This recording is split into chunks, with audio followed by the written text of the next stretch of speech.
It was supposed to be a distraction, a way to get the boys' minds off their mother being away, sitting by her dying mother's side, hundreds of miles away. I figured a few days out in the Everglades would be the perfect escape. It wasn't the first time I'd taken Billy and David camping, but it was our first time in Florida's wild backcountry. The Everglades weren't exactly familiar territory, but I'd done my research. I thought I'd prepared for every possible scenario: snakes, alligators, bears, panthers. I had more bug spray than we'd ever need and bear spray just in case. The plan was simple: hike, fish, roast marshmallows, and make some good memories. Something to help them forget, if only for a little while. The drive took longer than I expected. The boys were excited, their voices buzzing in the back seat as we navigated the twisting roads that led deeper into the wilderness. We left the pavement behind after a couple of hours, the tires crunching over gravel and dirt as the trees closed in around us. The road narrowed, and I had to swerve around potholes and fallen branches. But when we finally arrived at the campsite, their excitement made the long drive worth it. Billy and David leaped out of the car the second we stopped, racing around the clearing, chattering about what we'd do first. The spot was perfect, or so it seemed. Tall pines towered overhead, their needles swaying gently in the breeze. The air was thick with the earthy scent of the forest, mixed with the sweet smell of swamp water. I could hear the distant hum of cicadas, the occasional splash from the nearby river where we'd fish the next day. It felt secluded, peaceful, just what we needed. I started setting up the tent while the boys explored.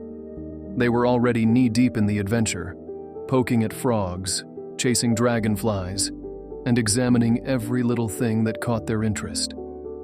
I couldn't help but smile, glad to see them so happy, so carefree.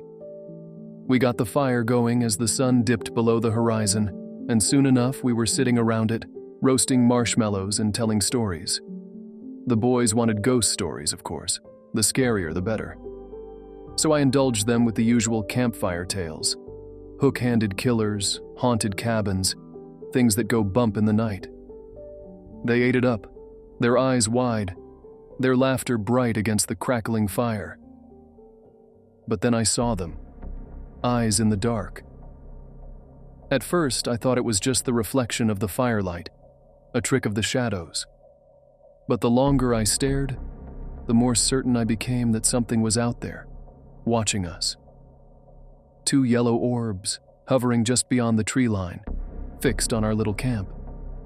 My first thought was deer, maybe raccoons, curious about the smell of our food. I told myself that's all it was and forced my gaze away, focusing on the boys instead. There was no need to scare them, no need to spoil their fun. But that unease stayed with me, a prickling sensation at the back of my neck. I didn't sleep well that night. Every rustle, every snap of a twig outside the tent had me on edge, my senses on high alert. I kept picturing those eyes, those yellow orbs, and wondering what kind of creature they belonged to. But morning came, and with it, the sounds of the forest waking up, birds chirping, squirrels chattering, the breeze rustling through the trees. It was enough to put my mind at ease. Maybe I was just tired, jumpy from the long drive and the stress of everything that had been happening. I convinced myself that today would be better. We packed a lunch and set out on a hike after breakfast. I knew a few trails from the research I'd done, and the boys were eager to explore. The path we chose wound through dense forest, the canopy overhead blocking out most of the sunlight, leaving us in cool, dim light. The trail was narrow, just wide enough for the three of us to walk single file, and the underbrush pressed close on either side. It was quiet, almost eerily so. The only sounds are footsteps on the dirt and the occasional chirp of a bird. I kept my senses sharp, alert for any sign of danger. The Everglades were known for their predators: panthers, bears, alligators. I wasn't too worried, though. I had my bear spray, and the boys were sticking close. We'd be fine. But then I heard something big, moving through the trees to our right. I stopped in my tracks, holding up a hand to signal the boys to stop as well. They fell silent, their eyes wide as they looked up at me. I listened, my heart pounding in my chest, as the sound came again. A rustling, a crackling of branches, something heavy moving through the underbrush. My mind jumped to a panther, maybe even a bear. But before I could decide what to do, a herd of deer suddenly burst out of the trees in front of us, darting across the trail and disappearing into the forest on the other side. The boys gasped in surprise, laughing as they watched the deer vanish. I tried to laugh too, to shake off the tension that had built up inside me. It must have been the deer I heard, I told myself. They'd been moving through the woods, startled by our presence, nothing more. But the unease lingered, gnawing at the back of my mind. We continued the hike, the boys chattering away, oblivious to my growing discomfort. When we reached the river, we spent the next hour fishing, the boys thrilled whenever they got a bite.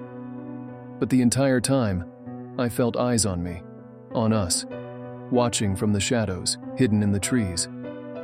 I kept scanning the tree line, looking for movement, for those yellow eyes I'd seen the night before. But there was nothing, just the endless green of the forest. Billy noticed. He was always the observant one, the one who could read my moods like a book. "Dad, is everything okay?" he asked, his voice laced with concern. I forced a smile, ruffling his hair. "Yeah, buddy, everything's fine. Just keeping an eye out for gators." He accepted the answer, but I could tell he wasn't convinced. Neither was I. The mosquitoes started to get bad in the late afternoon, so we decided to head back to camp for more bug spray. As we walked, that feeling of being watched intensified. Every time I glanced over my shoulder, I expected to see something. A shadow, a figure moving through the trees, something stalking us. But there was nothing, just the sound of our footsteps and the occasional buzz of a mosquito. When we got back to camp, we reapplied the bug spray and settled in for an early dinner. I tried to shake off the unease, to focus on the boys, on making this trip enjoyable for them. But it was hard to ignore the creeping dread that had settled in my chest, the sense that something was out there, watching, waiting. That night, we sat around the fire again, the sounds of the Everglades filling the night air. Crickets, frogs, the distant hoot of an owl. It was almost comforting, the way the noise wrapped around us, made us feel like part of the wilderness. But then, everything went quiet. The sudden silence was deafening, the absence of sound more terrifying than any noise could have been. The boys noticed too, their chatter dying off as they glanced around, wide-eyed and fearful. "Dad?" David's voice was barely a whisper. I opened my mouth to reassure them, to say something, anything. But then I heard it. Something moving in the tree line, something big. The hairs on the back of my neck stood on end as I turned toward the sound, my eyes straining to see into the darkness. And then I saw them again. The eyes. But this time they were different. Bigger, higher off the ground, 7 feet up at least, and glowing with an eerie yellow light. They were fixed on us, unblinking, watching. "Dad, what is that?" Billy's voice was trembling now, fear seeping into every word. "Quiet," I whispered, my heart racing. "Stay quiet." The boys fell silent, their eyes locked on the glowing orbs in the darkness. I tried to keep calm, to think rationally, but my mind was racing, my body screaming at me to run, to grab the boys and get the hell out of there. But I couldn't move. I was frozen, staring into those eyes, trying to make sense of what I was seeing. It wasn't a deer. It wasn't a raccoon. And it sure as hell wasn't a panther. The forest remained silent, the only sound the pounding of my heart in my ears. Then, just as suddenly as it had stopped, the noise returned. The chirping of crickets, the rustling of leaves, the distant croak of frogs. The eyes disappeared, swallowed by the darkness, and the movement in the tree line ceased. For a long moment, none of us spoke, too terrified to move, to even breathe. Then slowly I forced myself to look away, to turn back to the boys. They were pale, their eyes wide, their bodies trembling with fear. "We're okay," I said, my voice shaky. "It's gone. We're okay." They didn't believe me, and neither did I, but there was nothing else I could say. We decided to turn in for the night, though none of us slept well. Every noise, every rustle of leaves had us on edge, our imaginations running wild with visions of what might be lurking in the darkness. The boys were quiet the next morning, their usual excitement tempered by the events of the night before. I tried to lift their spirits, to get them back into a playful mood, and after a while, it seemed to work. We went for another hike, caught a few more fish, and by the time the sun began to set, they were back to their old selves, laughing and joking as if nothing had happened. I wished I could say the same for myself. The unease had never left me, gnawing at my insides like a parasite.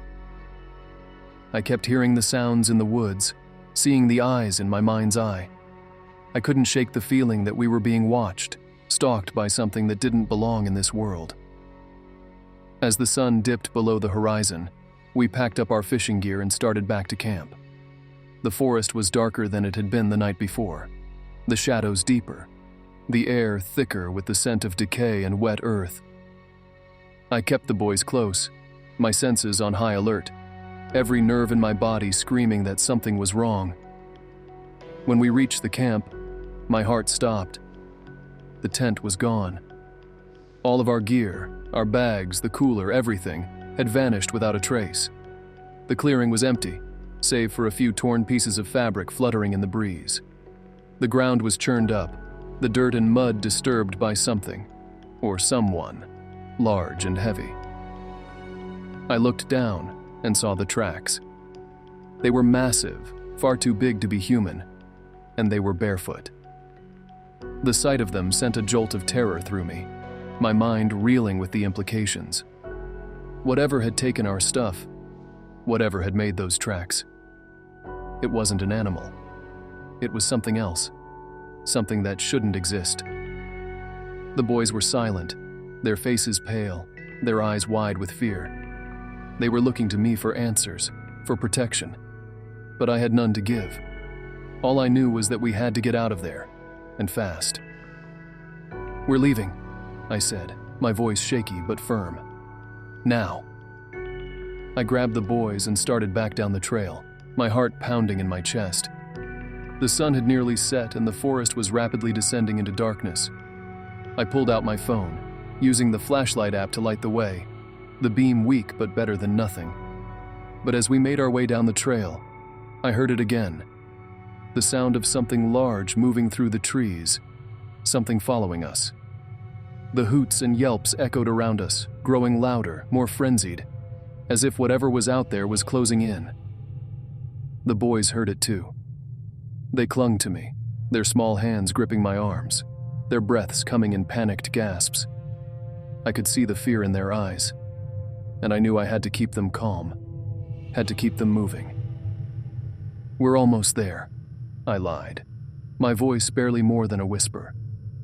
"Just a little further." But the sounds were getting closer, the yelps and whoops now surrounding us. I saw more eyes, orange and red, glowing in the darkness, moving through the trees, keeping pace with us. There was more than one of them. We were surrounded. I quickened my pace, the boys stumbling along beside me as we half ran, half stumbled down the trail. The creatures were closing in, their footsteps heavy, their voices mocking, taunting.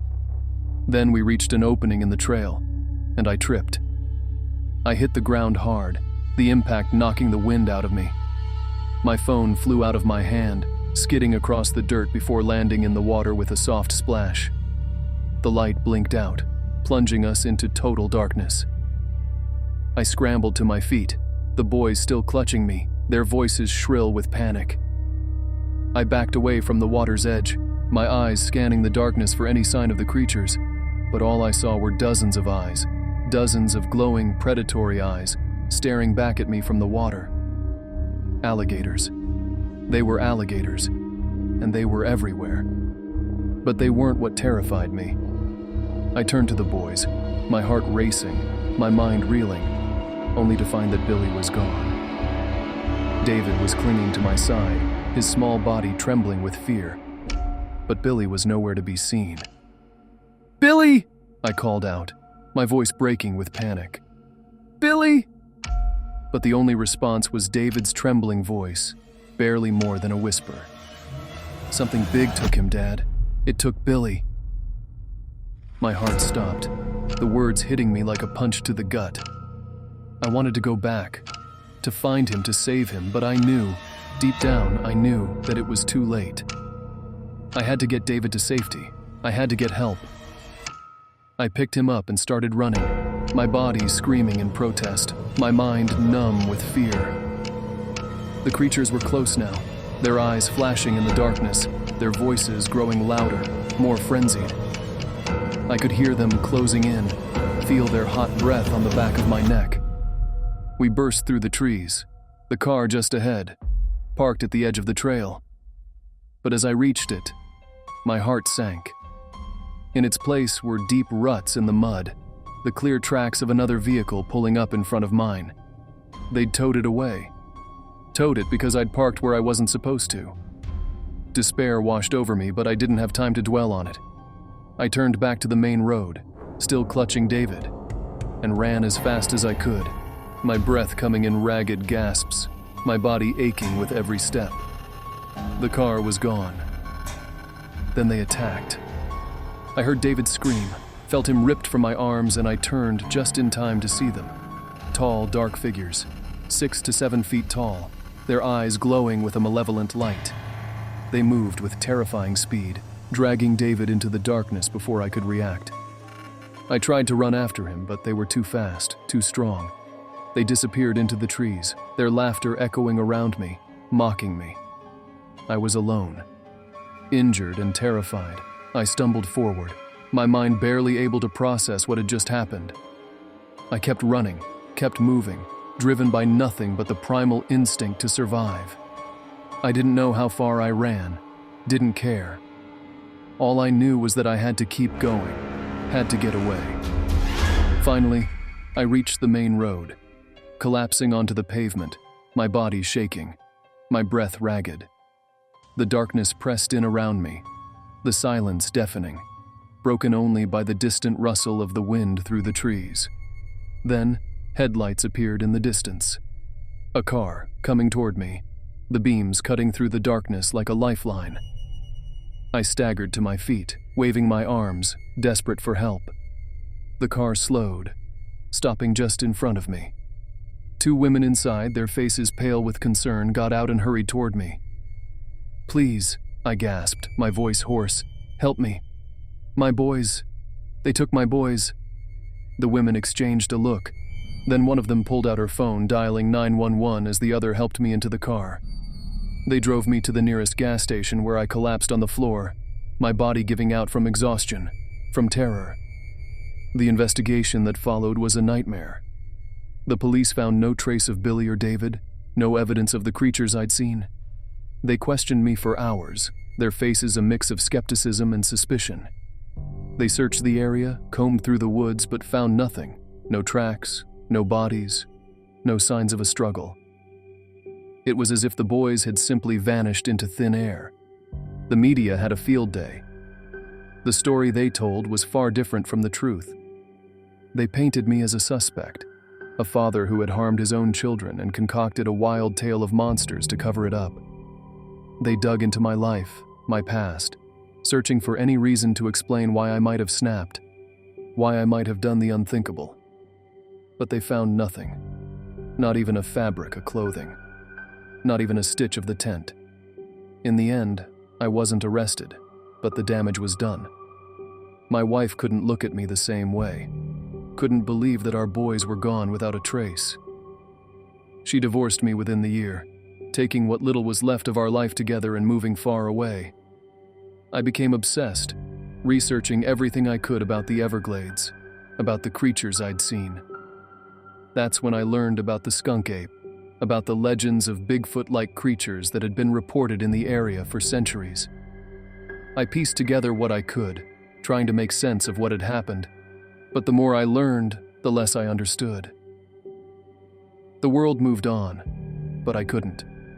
I left Florida, moving back to California where I tried to start over, tried to build a new life. But the memories haunted me. The sounds, the eyes, the laughter. They never left me, never let me forget. I knew I couldn't talk about it. Knew that if I ever did, the world would turn on me, just as they had before.